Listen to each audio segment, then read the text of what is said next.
The moment you use the word Islamic radicals, it means that there is something in Islam that produces radicals. That it's because of Islam they are being radicals. That terrorism is associated with Islam. And especially suicide bombing. Because regularly we heard these commentators saying that, Muslims are indulging in suicide attacks because they will have virgins in heavens. This sort of nonsense kept going on. Just a brief, anyone who knows about history, desperate human beings throughout history have committed what are called suicide attacks. Before 9/11, 75% of suicide attacks were by Tamil tigers who were Hindus.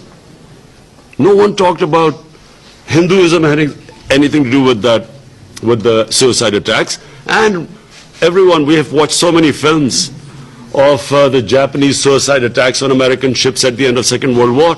No one blamed their religion. Because religion has nothing to do with, no religion has anything to do with terrorism. Almost all terrorism is connected to politics. It's political perceived injustices that produces desperate people. But constantly, and even now, we keep hearing about radical Islam. There is only one Islam, the Islam of Prophet Muhammad, peace be upon him, which we follow. There is no other Islam. In human communities, majority are moderates, they are liberals, and on one side they are fanatics. Everywhere. What about the white supremacists who walk into and kill 49 worshippers in New Zealand? What has that got to do with religion? So it's very important. This is the best forum. We must talk about it. Muslims must talk about separating terrorism with Islam. Yes, Muslim societies have fanatics, same as Christian societies, same as Jewish societies. And let's not forget that in India, extremists have taken over the country, racial extremists. So, number one, my point is that this has to be addressed.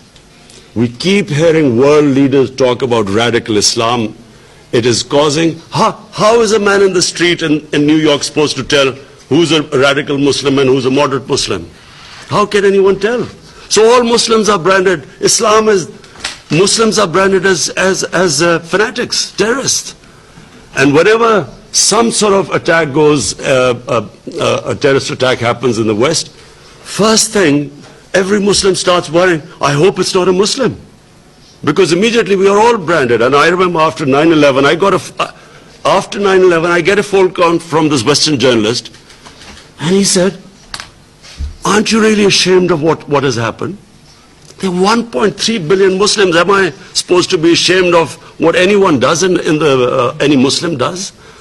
So that's number one point. Second, I have seen this since that awful man Salman Rushdie produced a book called The Satanic Verses.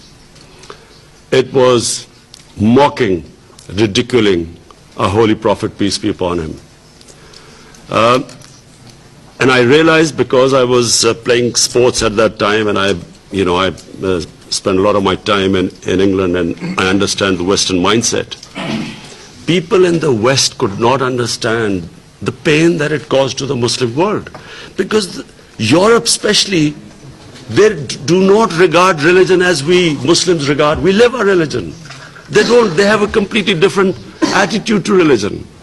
When I first arrived in England as an 18-year-old, there was a film called Life of Brian, a comedy by Monty Python's Flying Circus.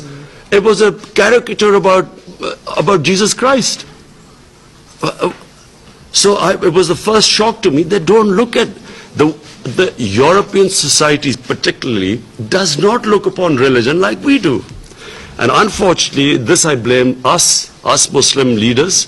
We have not explained to the Western societies how painful it is when our prophet is maligned, mocked, ridiculed. It causes, why does it cause so much pain to us? because the Prophet lives in our hearts. And we all know that the pain of the heart is far, far, far greater than physical pain.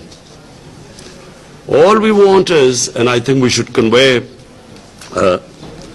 President Erdogan and other Muslim leaders, we should all convey to the Western leaders, especially the Western leaders, that the way, the sensitive way Holocaust is treated in the West, because it gives pain to the Jewish people. And quite rightly it should be. The world should be sensitive to them, what gives them pain. Similarly, we want them to be as sensitive to the Muslims. When someone ridicules, blasphemes our Prophet sallallahu alaihi wasallam. And I think it's very important for communities to live together, to understand each other. And therefore, these 2 points, in my opinion, have contributed more to Islamophobia than anything else. Because every 2 or 3 years, someone in the European or US cities, someone comes up with a caricature of a prophet, peace be upon him, or this is something which is derogatory. There's a reaction amongst the Muslims, and then everyone says, look what an intolerant religion it is. Immediately the gulf between the communities widens, because they don't understand why it's causing us pain. We haven't explained to them, and yet there is a certain small section of society which knows that it's going to cause us pain, and they deliberately do it to make the fissures wider. So this is a great forum, the UN. All world leaders are here, and I will be talking about this in my speech on Friday as well.